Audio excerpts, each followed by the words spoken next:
Assalamualaikum warahmatullahi wabarakatuh dan selamat malam semuanya. Salam sejahtera untuk kita semua. Perkenalkan, nama saya Ninyoman Elmasriani dengan NIM 2166011141. Sekolah Tinggi Ilmu Ekonomi 66 Kendari dan program studi manajemen mata kuliah Pasar Modal Indonesia. Dan dosen pengampu mata kuliah yaitu Ibu Hafsah Eka Safutri Said SEMM. Baik, pada kesempatan kali ini saya akan membahas mengenai risk and return dan menjelaskan pasar modal dan pasar uang dalam bentuk risk and return. Baik, yang pertama masuk ke dalam pembahasan mengenai risk and return. Pengertian risk and return, yang pertama resiko. Resiko adalah tingkat potensi kerugian yang timbul karena perolehan hasil investasi yang diharapkan tidak sesuai dengan harapan. Sedangkan imbalan hasil atau return adalah nilai yang kita harapkan untuk didapatkan atau yang telah kita dapatkan dari aktivitas investasi. Jadi risk and return adalah konsep dalam investasi yang menggambarkan hubungan antara resiko dan potensi pengembalian dari suatu investasi. Adapun konsep risk and return trade-off. Konsep risk and return trade-off memiliki dua konsep, yaitu yang pertama resiko tinggi dan keuntungan tinggi, yang dimana investasi dengan resiko yang tinggi biasanya memiliki potensi keuntungan yang lebih besar. Namun, kemungkinan kerugiannya juga sangat besar. Contohnya itu reksadana saham, derivatif, dan cryptocurrency, dan juga saham. Selanjutnya, masuk kepada resiko rendah dan keuntungan rendah, yang dimana investasi dengan resiko yang rendah biasanya menawarkan tingkat pengembalian yang lebih stabil dan aman, tetapi keuntungan yang diperoleh cenderung kecil. Adapun contohnya yaitu tabungan deposito bank, surat utang jangka pendek, dan reksadana pasar uang. Dan juga memiliki contoh kasus. Yang pertama itu mengenai resiko tinggi dan keuntungan tinggi. Investor A membeli saham perusahaan teknologi yang baru atau IPO seharga 100.000 per lembar. Setelah 6 bulan, harga saham naik menjadi 200.000 per lembar, sehingga investor mendapatkan return sebesar 100%. Namun, jika harga saham turun menjadi 50.000%, jika saham turun menjadi 50.000, maka investor mengalami kerugian sebesar 50%. Dan juga ada resiko rendah dan keuntungan yang rendah. Investor B menetapkan keuntungan 100 juta di deposito bank dengan bunga 4% per tahun. Setelah 1 tahun, investor mendapatkan bunga 4 juta. Maka imbalan hasilnya itu kecil, tetapi aman dan stabil tanpa resiko kehilangan modal. Langsung saja kita masuk ke dalam pembahasan mengenai risk and return spectrum. Risk and return spectrum menggambarkan hubungan antara resiko dan imbal hasil dalam investasi. Dalam grafik risk and return spectrum ini membahas mengenai yang pertama potensial return atau sumbu vertikal. Potensi return adalah jumlah keuntungan atau pengembalian yang diharapkan seorang investor dari suatu investasi dalam periode waktu tertentu. Potensi return biasanya dinyatakan dalam bentuk persentase dari nilai awal, dan sumbu vertikal menunjukkan potensi tingkat pengembalian return dari suatu investasi.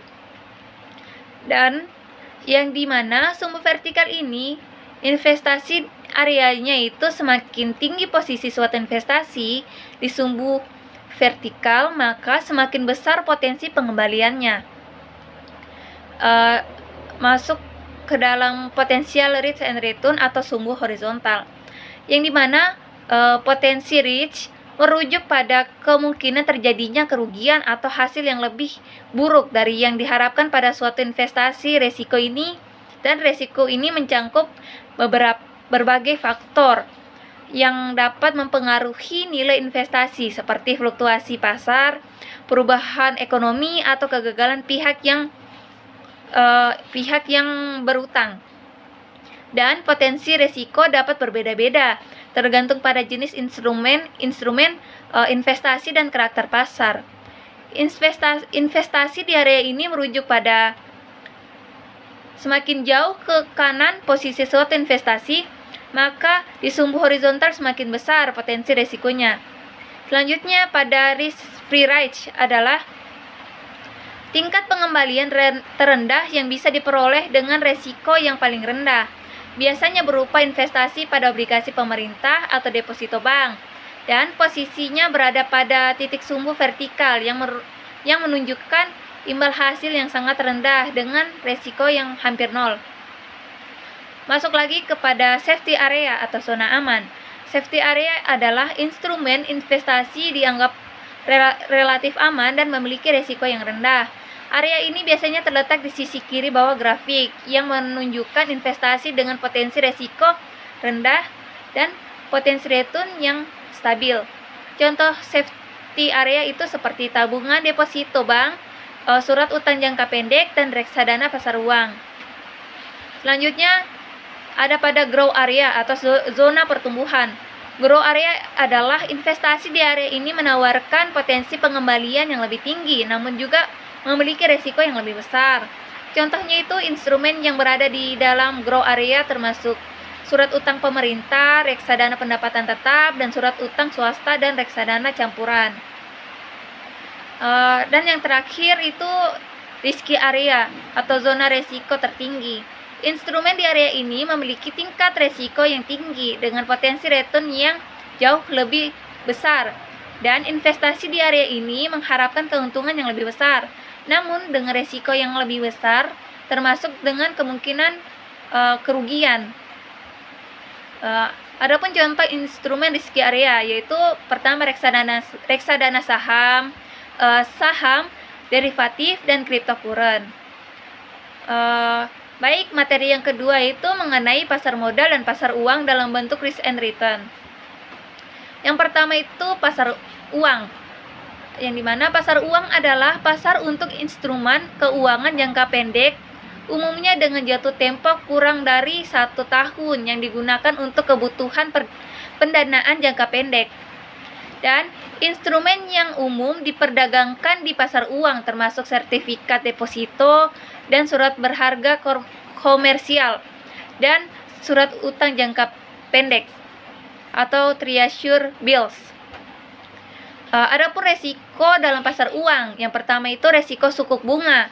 Perubahan suku bunga dapat mempengaruhi harga dan imbal hasil instrumen pasar uang. Jika suku bunga naik, maka harga instrumen pasar uang yang sudah diterbitkan cenderung turun. Dan yang kedua, kredit. Resiko kredit ini resikonya bahwa penerbit instrumen pasar uang tidak dapat memenuhi kewajibannya pada saat jatuh tempo. Namun, instrumen seperti treasury atau surat utang jangka pendek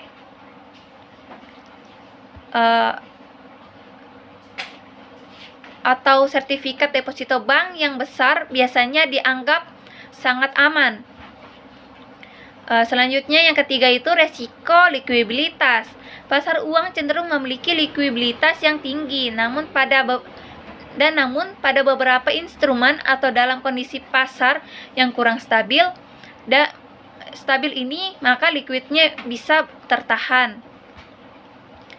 Adapun imbal hasil dalam pasar uang, yang dimana imbal hasil atau return di pasar uang biasanya rendah karena instrumen yang ada dianggap memiliki resiko yang sangat rendah. Imbal hasil ini relatif stabil dan lebih terjamin dibandingkan dengan pasar modal. Tetapi karena resikonya rendah, imbal hasilnya juga cenderung lebih kecil. Adapun instrumen pasar uang yaitu seperti tabungan, sangat aman tetapi dengan resiko yang sangat rendah. Instrumen ini menawarkan resiko yang sangat kecil, hampir tidak ada resiko, tetapi tidak memberikan imbalan hasil yang besar. Yang kedua ada deposito bank, memiliki resiko yang lebih rendah dibandingkan dengan tabungan, tetapi memberikan bunga lebih tinggi. Return tetap lebih rendah dibandingkan instrumen pasar modal. Yang keempat itu ada surat utang jangka pendek atau treasury bills. Surat utang yang diterbitkan oleh pemerintah dengan tenor pendek memberikan imbal hasil yang lebih tinggi daripada tabungan dan deposito, tetapi dengan tingkat resiko yang lebih rendah. Yang kelima itu adanya reksadana pasar uang. Investasi yang mengalokasikan dana instrumen pasar uang yang aman dan stabil seperti deposito dan obligasi jangka pendek. Contohnya adapun contoh-contoh fenomena di pasar uang. Yang pertama itu perubahan suku bunga. Ketika bank sentral menaikkan atau menurunkan suku bunga, hal ini langsung mempengaruhi imbal hasil instrumen pasar uang seperti deposito berjangka atau sertifikat Bank Indonesia atau SBI. Resiko di pasar uang relatif rendah karena instrumen jangka pendeknya lebih stabil. Yang kedua, inflasi. Inflasi yang tinggi dapat menurunkan daya beli dan mempengaruhi tingkat bunga reals dari instrumen pasar uang. Resikonya itu inflasi yang lebih tinggi dapat mengurangi nilai pengembalian reals dari instrumen pasar uang, dan pengembaliannya itu jika inflasi tinggi meskipun ada pengembalian nominal yang stabil, pengembalian realnya itu akan lebih rendah. Selanjutnya ada pada kebijakan pemerintahan atau kebijakan moneter, seperti penurunan suku bunga, acuan atau kebijakan stimulus fiskal dapat mempengaruhi ketersediaan likuiditas di pasar uang. Kebijakan yang tidak stabil dapat menciptakan ketidakpastian yang mengarah pada fluktuasi kecil dalam pengembalian instrumen pasar uang. Baik, yang kedua itu adanya pasar modal. Pasar modal adalah pasar untuk instrumen keuangan jangka panjang seperti saham dan obligasi yang digunakan oleh perusahaan dan pemerintahan untuk mendapatkan dana jangka panjang. Instrumen di pasar modal ini memiliki resiko dan imbal hasil yang lebih variatif. Adapun resiko pasar modal yaitu yang pertama fluktuasi harga saham atau obligasi yang dipengaruhi oleh kondisi ekonomi, kebijakan pemerintah atau peristiwa global. Pasar modal yang lebih sensitif terhadap perubahan ekonomi dan pasar. Yang kedua adanya resiko volatilitas. Harga saham dan obligasi cenderung lebih volatif, yang berarti adanya fluktuasi harga yang lebih besar dalam waktu yang lebih singkat. Ini dapat mengarah pada potensi keuntungan atau kerugian yang signifikan. Yang ketiga adanya risiko likuiditas. Tidak semua instrumen pasar modal liquid, terutama saham dan obligasi yang kurang populer. Dan pada saat pasar mengalami penurunan, likuiditasnya bisa berkurang. Yang selanjutnya ada risiko kredit. Pada obligasi, adanya risiko penerbitan obligasi gagal membayar bunga atau pokok pembiayaan atau pokok pinjaman. Selanjutnya ada imbal hasil pada modal. Pasar modal menawarkan potensi imbal hasil yang lebih tinggi daripada pasar uang, seperti saham. Berpotensi memberikan pengembalian yang signifikan jika harga saham naik. Obligasi juga bisa memberikan imbal hasil yang lebih tinggi melalui bunga yang lebih besar dibandingkan instrumen pasar uang. Namun, karena adanya risiko yang lebih besar di pasar modal, imbalan hasil yang lebih tinggi dapat dengan tingkat resiko yang lebih tinggi pula. Adapun instrumen pasar modal. Yang pertama itu saham. Instrumen ini sangat volatif dan menawarkan potensi return yang sangat tinggi, tetapi dengan resiko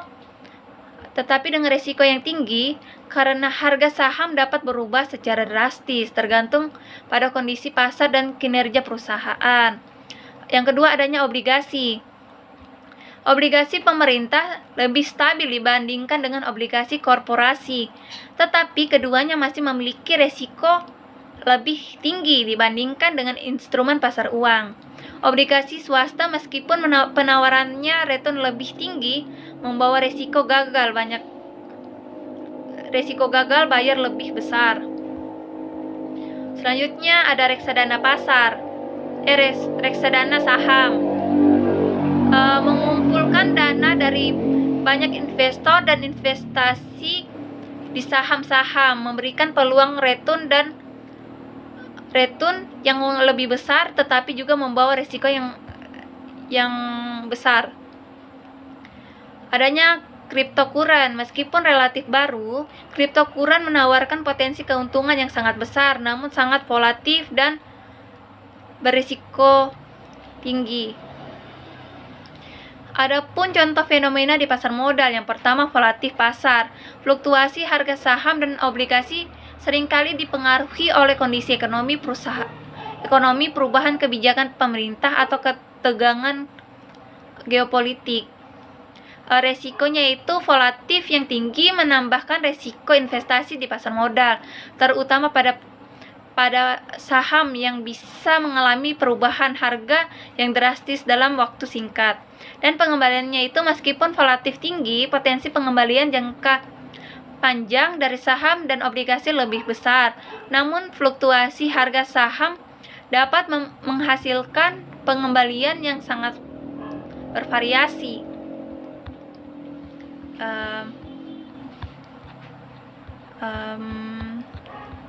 Baik, itulah hasil dari pembahasan materi yang saya bawakan. Lebih dan kurangnya mohon dimaafkan. Sekian dan terima kasih.